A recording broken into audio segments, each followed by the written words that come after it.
ꯑꯗꯨꯒ ꯃꯣꯏꯅ ꯐꯤꯜꯇꯔꯁꯦ ꯀꯩꯅꯣ ꯍꯥꯏꯀꯥꯟꯗ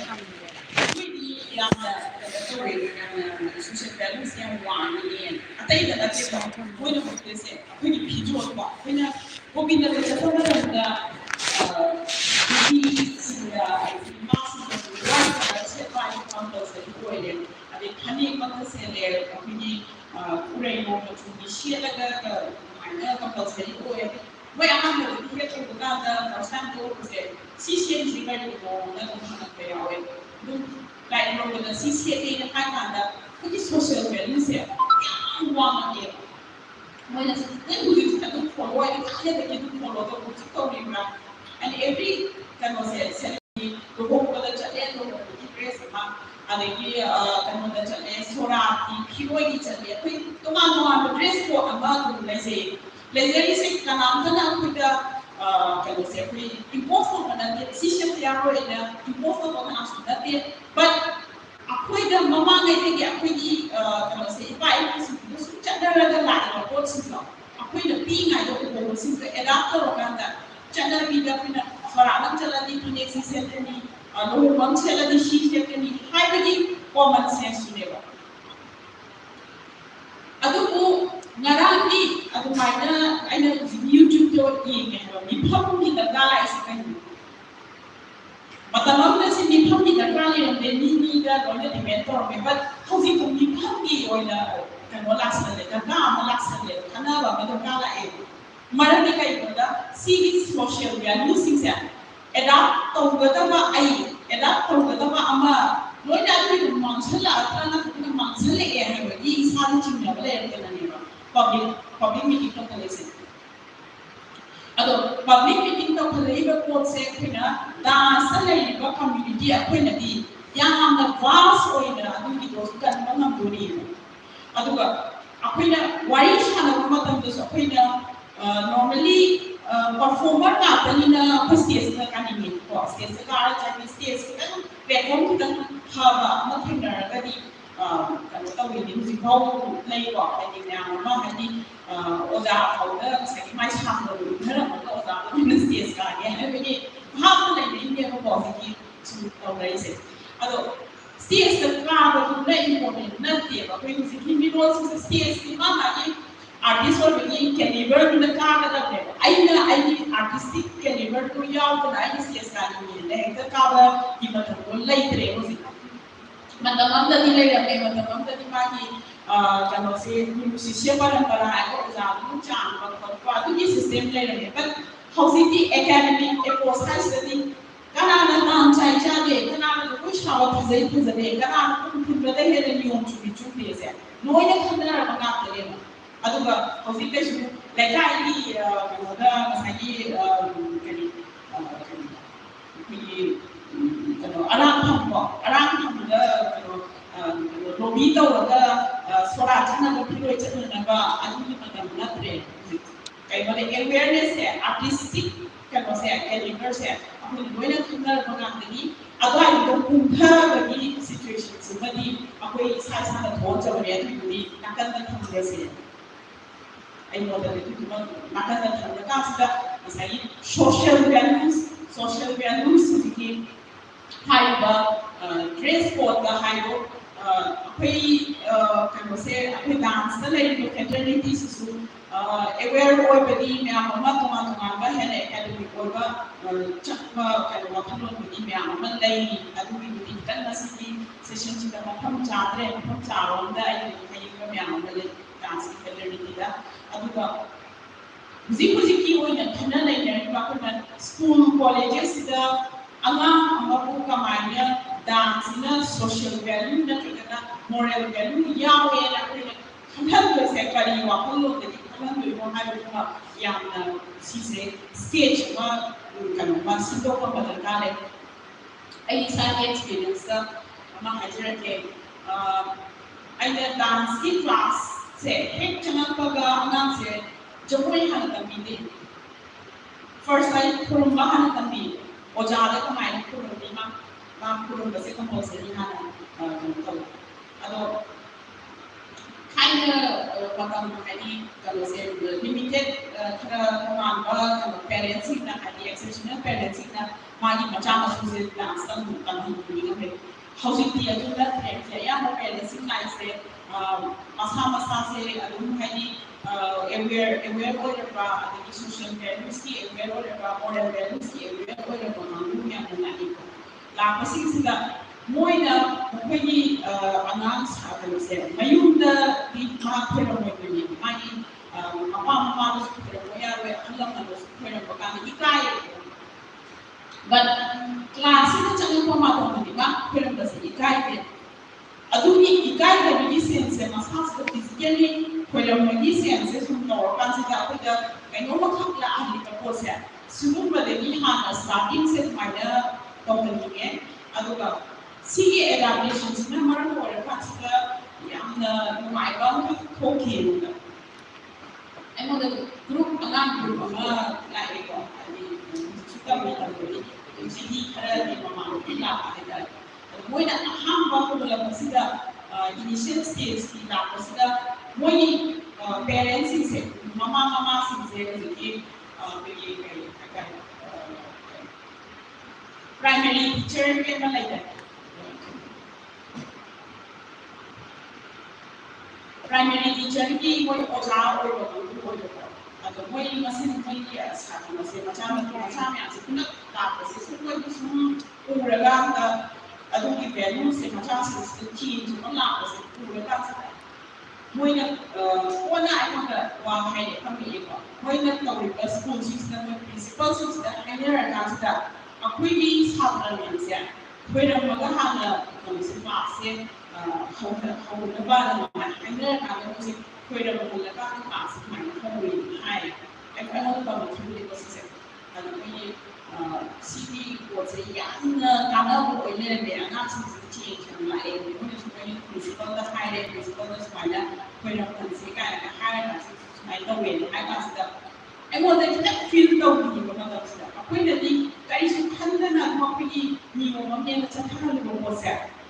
so nakanda general education sida di yang nakanda waktu no beri de ini masai pada juga GP Women's College kai ba makan se yang lang na kai roga lai ba atun be area de ai so kalau se NCC ke de open na to ma colleges ki friend circle to ma environment se yang mo diverse ba kata group se yang hingga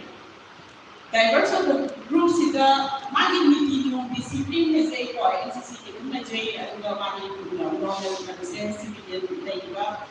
institute behavior strategy yan hinay adumay na daw na pagi performing arts ki groups is so hojik se matam ihayra kalau se city moral kalau se khazana phamen ta na mutra gadi tungga yang problem tungga terus yang menurut social values itu kita ki higher education school education incak pemata kita atau di kota misalnya social value moral values yang mahu kata punya jago setiap kita juga atau yang terkait falling mayama misalnya kalau group की choreography का Uma तंदा kan se jadi tasu choreography nama ni ani anak bang pujian lah kada noi kut pula dia thang to nada noi pani nam dia thang to se ma adu da discipline nam kiyawi ni mayam bukai se mana na cakap na bukai ni kami ni mo kiyawi ngak waktu thang da dai mayam se thang ni berchance da ke se cakcari ko hani common sense sibu person si de bang asai like discipline na mayam ki ay si mayam do di mana catur terus mainnya kita kalau saya group composition group choreography kalau kamu tahu berarti artis yang kana hire sih dokter ni kok atau dia film tahu ya orang ini ya orang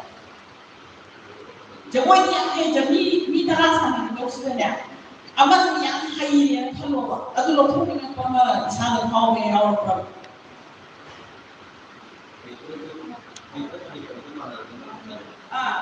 jadi tara tu sekarang kita hai ꯄꯤꯗꯕ ꯗꯔꯀꯥꯔ ꯅꯠꯇꯦꯕ ꯇꯔꯥꯁꯤꯗ ꯃꯤꯡ ꯃꯥꯟꯅꯅ ꯆꯥꯡ ꯃꯥꯟꯅꯅ ꯃꯥꯒꯤ ꯄꯣꯠ ꯑꯃꯈꯛ ꯄꯣꯠꯂꯦ ꯆꯥꯡ ꯃꯥꯟꯅꯅ ꯄꯣꯠꯈꯤꯕꯅꯤ ꯍꯦꯟꯅ ꯃꯔꯨ ꯑꯣꯏꯔꯦꯕ ꯑꯗꯨꯒ ꯁꯤꯆꯨꯋꯦꯁꯟꯗꯨꯅꯦꯕ ꯑꯗꯣ ꯇꯧꯗ꯭ꯔꯤꯕ ꯀꯥꯡꯕꯨꯗꯤ ꯒ꯭ꯌꯥꯟ ꯇꯥꯔꯣꯏ ꯑꯗꯨꯒ ꯇꯧꯔꯕ ꯃꯤꯠꯇ ꯎꯔ ꯀꯥꯡꯕꯨꯗꯨꯗꯤ ꯅꯣꯔꯃꯦꯜ ꯑꯩꯈꯣꯏꯒꯤ ꯗꯥꯟꯁꯔ ꯑꯃꯅꯗꯤ ꯈꯟꯗꯣꯏꯁꯦ ꯌꯥꯝ ꯍꯩꯕ ꯃꯥ ꯂꯧꯊꯣꯛꯄꯤ ꯀꯩꯅꯣ ꯈꯟꯗꯣꯏꯅꯦꯕ ꯕꯠ ꯄꯔꯄꯁ ꯑꯗꯨ ꯅꯠꯇꯦꯕ ꯄꯔꯄꯁꯇꯤ ꯃꯌꯥꯝ ꯆꯥꯡ ꯃꯥꯟꯅꯕꯗꯣ ꯑꯗꯨꯃꯥꯏꯅ ꯂꯩꯔꯤꯕ ꯑꯩꯈꯣꯏꯒꯤ ꯑꯥꯔꯠ ꯐꯣꯔꯝ ꯃꯌꯥꯝꯁꯤꯗꯁꯨ ꯇꯣꯉꯥꯜꯂꯦ ꯁꯣꯂꯣꯒꯤ ꯃꯐꯝ ꯇꯣꯉꯥꯜꯂꯦ ꯒ꯭ꯔꯨꯞꯀꯤ ꯃꯐꯝ ꯇꯣꯉꯥꯜꯂꯦ ꯀꯝꯄꯣꯖꯤꯁꯟ ꯇꯧꯔꯛꯄ ꯃꯇꯝꯗ ꯀꯔꯤ ꯀꯔꯤ ꯁꯥꯏꯀꯣꯂꯣꯖꯤꯀꯦꯜ ꯋꯥꯈꯜꯂꯣꯟ ꯃꯌꯥꯝ ꯑꯃ ꯆꯪꯉꯛꯑꯦ ꯑꯗꯒꯤ ꯍꯧꯖꯤꯛꯁꯦ ꯐꯤꯜ ꯇꯧꯔꯝꯕ ꯌꯥꯏ ꯇꯧꯔꯝꯗꯕ ꯌꯥꯏ ꯃꯄꯥꯟ ꯂꯝꯗ ꯀꯩꯅꯣꯁꯦ ꯄ꯭ꯔꯣꯒ꯭ꯔꯥꯝ ꯑꯃ ꯂꯩꯔꯦ ꯄ꯭ꯔꯣꯒ꯭ꯔꯥꯝ ꯑꯃ ꯂꯩꯕ ꯃꯇꯝꯁꯤꯗ स्किल्स है डांसर से सुबह ही तो बनी तो गया होगा पर जब वो ये बनी मैं आप अपने लिए वो डांस की फैटर्निटी मणिपुर से डांस क्लास मनुष्य सिद्धांत क्या आया है ये अतो वो है ये खलक का दबस है मयामुगा कोऑर्डिनेट तो वो मीना कंपल्सरी अतो की वाकई में लाइकी है अतः तो बस खलक का दबस है अतो ये याद है corporate of one can prove it or have you one at the but me Manata, Chapina, I'm a partner, the problem. Also, as I need social values and achievement, the one in the one after them. And when social is has a social way or I mean the Salaga. What do you have knowledge or have any one of them? But some professions that I think a minor social or you know how to say it's hard but my mama person hard to do that because I want to do it. Like it's hard selected chapter like what the normal chapter mercy selected chapters never mind me kind of what am I don't maybe I'm sick of me or I got mama found the skin of my layers. Mayam sila yang naba,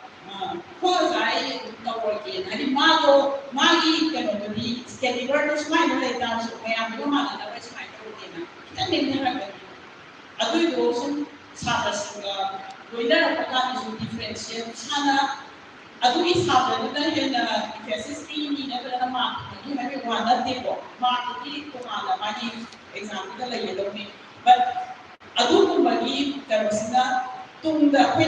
छात्र में से अपनी चंगी मरी ते मंगा पीते तो ये होने छात्र और लोग होने करने ये मिठाई ये म्यूजिक होता है चंगी मंगा पीते मांगो तो but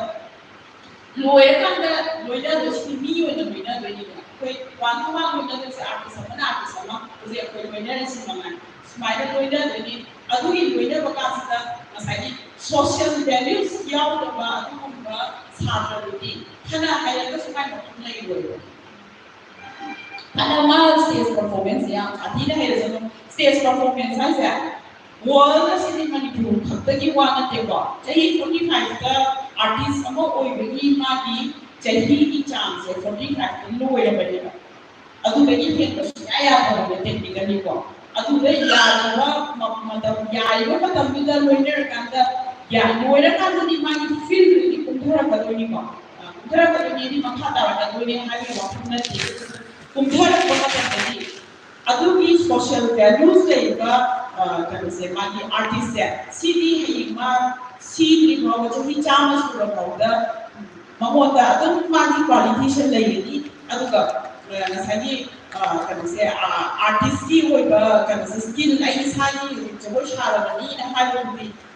Aina hasil islah type limit lepa. Jadi 75 tadi sebenarnya ya begitu. Sungguh extension to dari lah tu namanya marangai kalau oil apa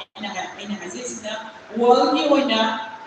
artis mana jadi 18 to 45 hari chance kemari kalau leh bodoh ni lah high technical issue jadi oilnya high sama atau teman-teman kalau saya buat mayam mana lagi social values saya high esok dua benar kalau saya misalnya moral value, social value, mana lagi tu saya pergi dance kita, okey mati yang sahaja yang berikut makna tambahkan kalau semuanya jadi macam mana kita ngam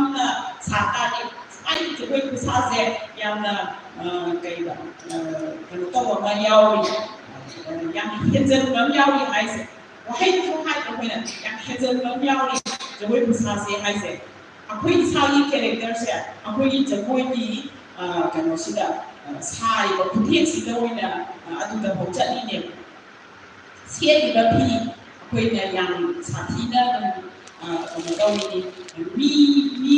ma di kanu semani kanu se yeng hai ta di ma siai ba phi su yelo hainari ni ko khana ni sing sina kai no da adu na ma ni manung da dai ba ma ni wakhalon se kanu tawi kanu tipik tawi ma ma no puthen hainari ne ba grace khaza ba thi bu na ti ko ba karam ma ki grace choose to be have to adu ki ko tu na ma ni character ko na su khanari ba ne ko thong kan hai sing hai ba adu na manipuri jagoi ha se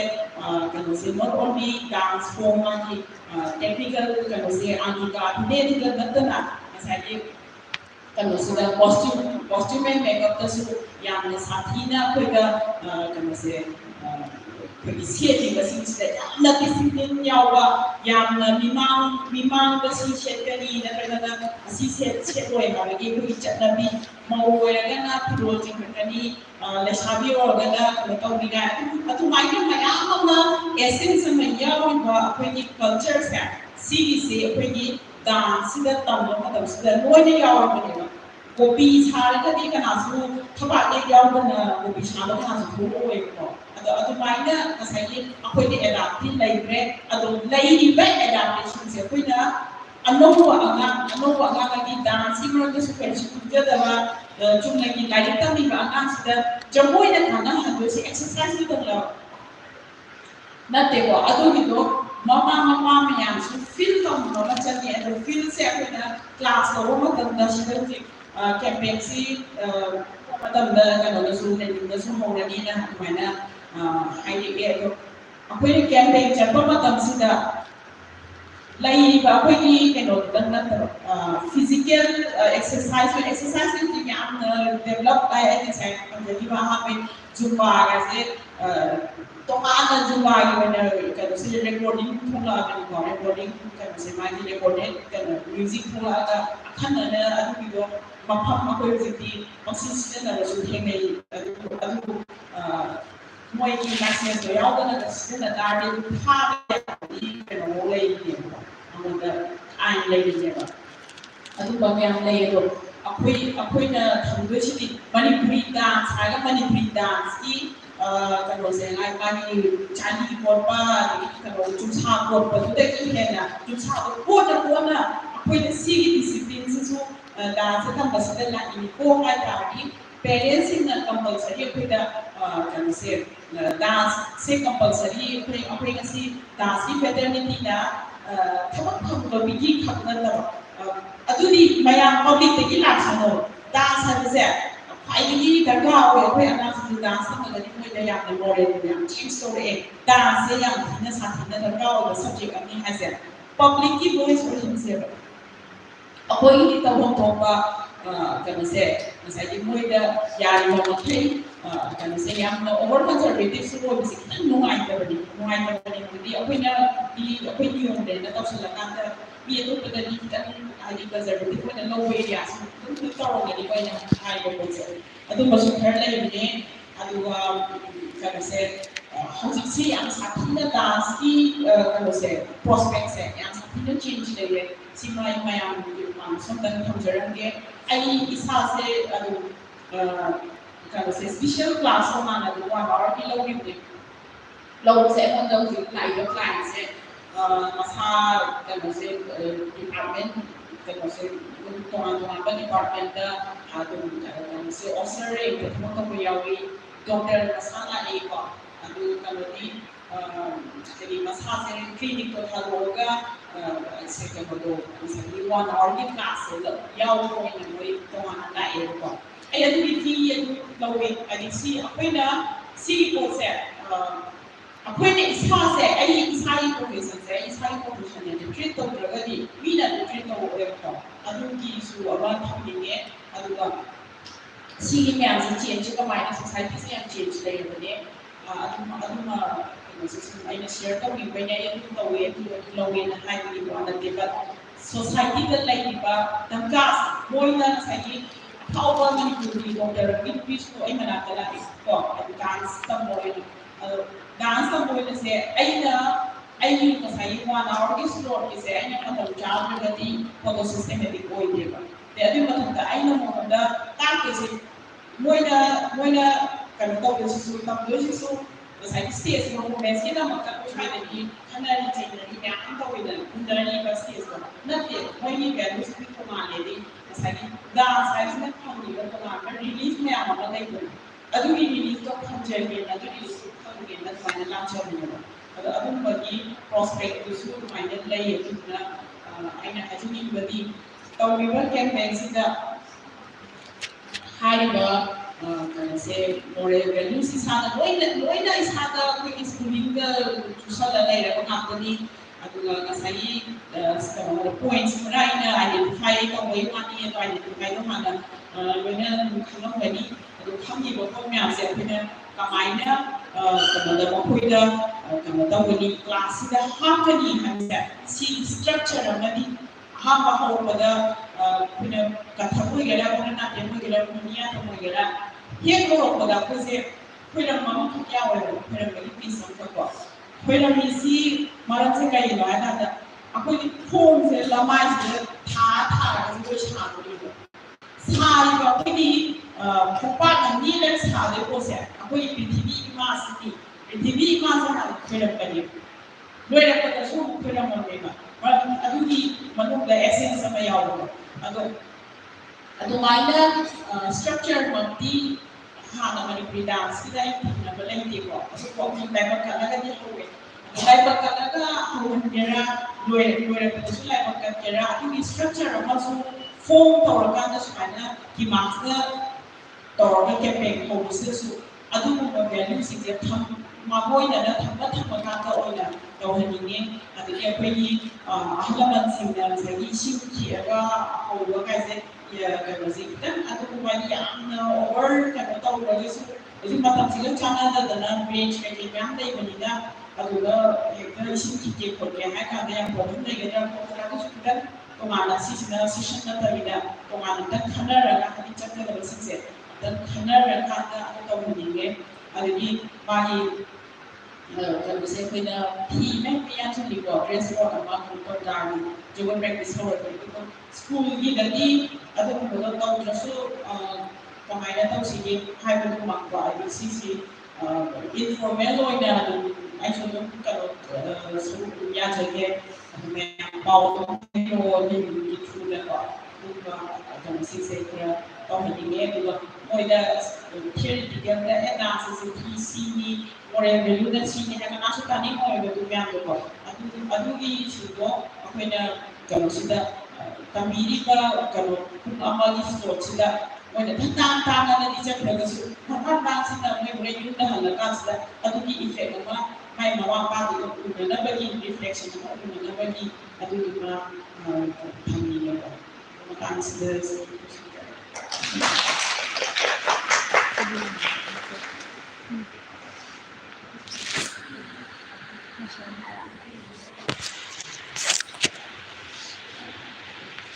group discussion 하기나 discussion에 우리 사이에서 하니까 뭐 하는 거예요?